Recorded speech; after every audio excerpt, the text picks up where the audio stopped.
It's 1959, in the midst of the Cold War years in America. We see a Murkov Corporation flyer blown through the air as it lands on a homeless person sleeping nearby. They grab it and read it. It is advertising the participation in scientific experiments to give purpose and meaning to those who feel their current lives are pointless and meaningless. The protagonist apparently chose to sign up, as we cut to a first-person scene with a bag over our head, as we are taken in a van with what are likely other applicants to an unknown location. Seeing through the fabric of the bag, one of the other applicants stands up in protest as they are violently beaten by a guard that is in the back of the van with us. It becomes immediately clear that this was probably a mistake. The scene cuts to us being wheeled through what looks like a medical wing, and panic as we approach some sort of operating hall that is covered in blood. We are in a straitjacket and our mouth is either covered or gagged. While getting tied to a chair and having the bag taken off, two other patients to the left and right are seen being horrifically butchered by their doctors. A third doctor approaches with a trolley and pulls down a TV screen showing a man who goes by the name of Dr. Hendrik Joliet Easterman. He tells us that he is a friend and that he will be guiding us through the trials to come ahead as part of a journey to be reborn. While he is talking, the doctor injects us with some sort of sedative or anesthetic.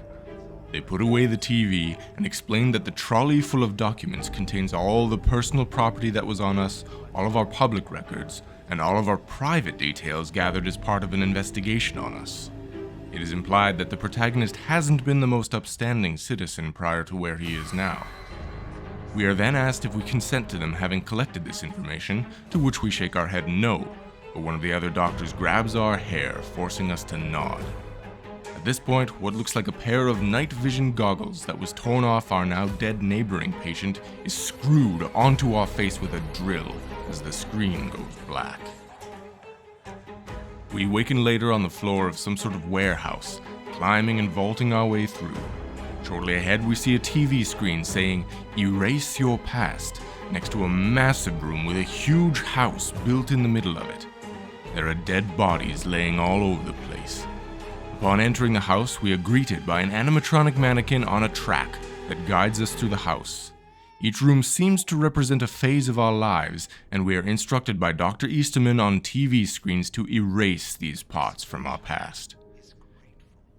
As we make our way through the kitchen, we are attacked and stabbed by a naked woman with nails in her head. She probably hasn't had the greatest of lives, but that's no excuse for what she did.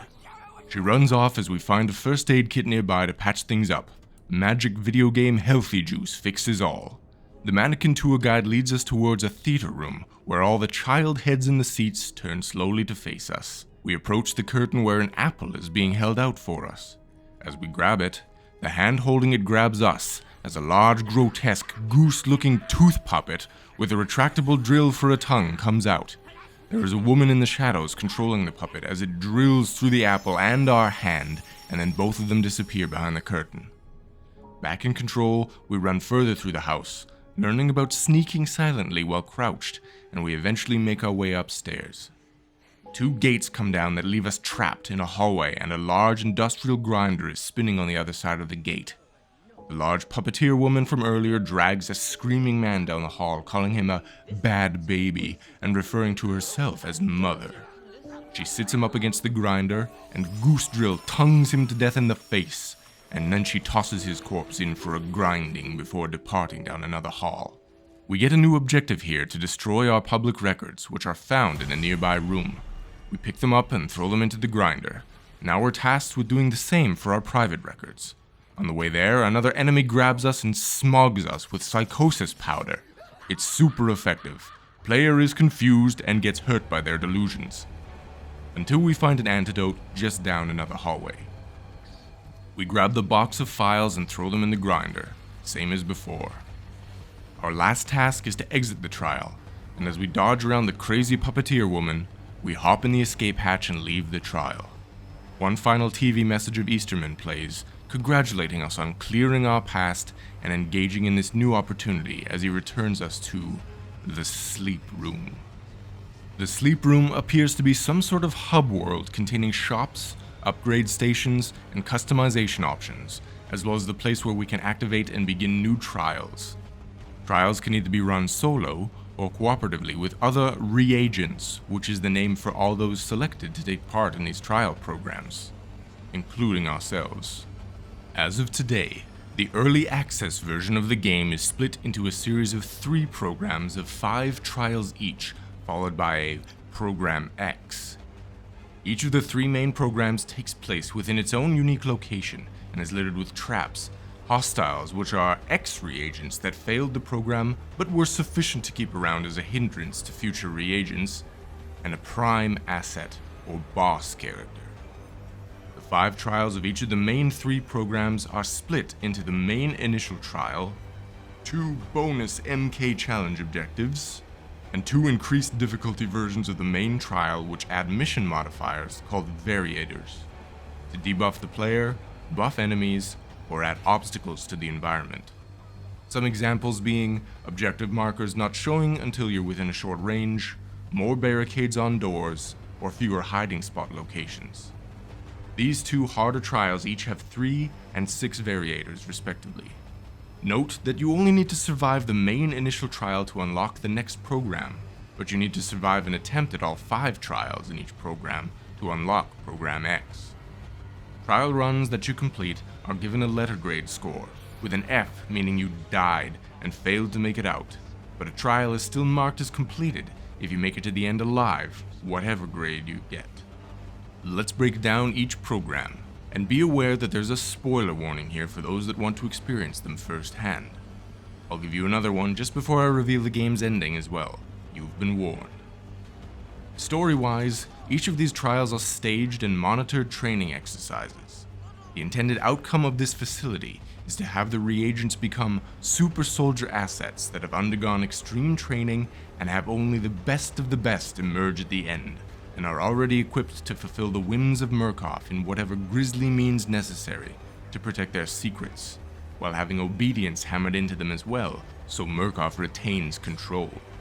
The first program is called Snitches Get Stitches, and takes place in a mock police station patrolled by this program's prime asset, Leland Coyle. He's an ex-cop with a serious kink for electrocution, and has a superiority complex to boot. Not the kind of person you want chasing after you. The goal for the main trial is to apprehend a snitch that is said to be preparing to report Murkoff to the authorities, and to kill him. We run through the police station to find the snitch tied to a chair on rails that we have to push through the station, until we reach an electric shock machine that delivers the killing blow. There are various hindrances on the way, such as having to turn the power back on by adding fuel to a few generators, or unlocking gates blocking the cart path, by finding matching symbols on the wall and fishing the key out of the abdominal cavity of the corpse underneath it. Pick the wrong body and get zapped. Outlast Carnival games, fun times, tell your friends. And then hold your horses for Program 2 in a moment. 2 harder versions of this first trial have the same goals, only with added variators as explained earlier.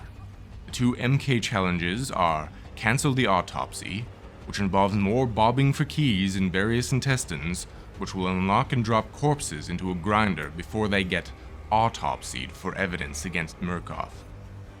The other challenge is Sabotage the Lockdown, which involves more generator repair in order to facilitate escaping the police station. Next up is Program 2, Grind the Bad Apples, taking place in a mock amusement park called Futterland, under the terrifying watch of prime asset Mother Gooseberry, who we already met in the training trial previously. She's the one with the goose puppet, which we soon learn is named Dr. Futterman, hence the name of the park. Mother Gooseberry likes using her creepy drill puppet to remove people's faces and swap them around like masks. Fun! The goal of the main trial is to prevent the children from killing adults on the Root Canal Carnival ride. The children are just mannequin children, so the ESRB doesn't have a fit, but the mission is still psychotic.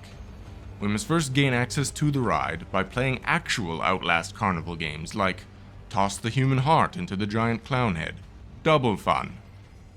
Gaining access to the ride, which is a gigantic mouth tunnel with teeth, hence root canal, we see more of Mother Gooseberry being her pleasant, down-to-earth self as a car for the ride pulls out. We must once more work through disabling obstacles in order to push the car through the ride to punish the mannequin passengers at the end in a giant grinder. This program's MK challenges are to punish the miscreants, which involves finding 4 mannequin children spread out through the park and grinding them into sawdust. They have a voice box that screams while you carry them back as well, so stealth isn't really an option. The other challenge is Open the Gates, which involves finding various electrical cables you have to find and repair to get the exit gate back into working order to escape. Finally, Program 3, or Cleanse the Orphans, which involves more child mannequin murder, but this time we're led to believe these mannequins don't have parents. Our setting for this one is justifiably a mock orphanage, with Mother Gooseberry returning as the prime asset. First up, we need to gain access to the dormitories by tuning various consoles around the orphanage. In the dorms, we see mannequin children in cribs just doing the typical things kids do. Cocaine. After tuning more consoles in here while avoiding a lifelong drug habit, we unlock the classrooms. In here, our objective is to load various Murkoff propaganda into projectors for the pupils, presumably to prevent Pinocchio from his penchant for the powder. We finally move on to the chapel, where we finally learn why giving children cocaine is a terrible idea. As the children face the front of the church, a crucified naked man is motored out, and we need to find the keys to the saw to chop his legs off. As if that wasn't bad enough, when we're done, the kiddies dance in a blood shower and start eating his legs off the table. Is this an orphanage or a training camp for Florida Man? Doing so completes the main trial. The first of the MK challenges is Feed the Children, which goes pretty much as you would expect, except in a lunchroom instead of a church. Find some bleach to break down the body parts in a large vat, and pipe the mixture out to the bowls of the hungry, waiting Coke puppets. Taco Tuesdays out, Man Flesh Mondays in. The second challenge, Foster the Orphans, is much more sane. Open the various security door obstacles to allow the mannequin children on rails to reach the lobby and leave the orphanage. Everyone escaping Mother Gooseberry. Alright, endgame spoilers ahead. Once we complete all of the previous objectives and the hard mode trials, we unlock Program X, which is essentially a selection of 10 of the previous objectives, but with even harder difficulty and added variators. As we beat these and obtain sufficient finishing grades on them, we unlock release tokens, which can be spent to be reborn. Doing so gets us another video from Dr. Easterman, explaining that the lessons learned from the previous trials are now ingrained within us, and only one trial remains to allow us to be set free as a perfect weapon. We once again enter the mansion from the intro trial, where we're shown 2 new boxes of Murkoff-created public and private documents that were to return to the places the originals were taken from in the manor, while still dodging other X reagents.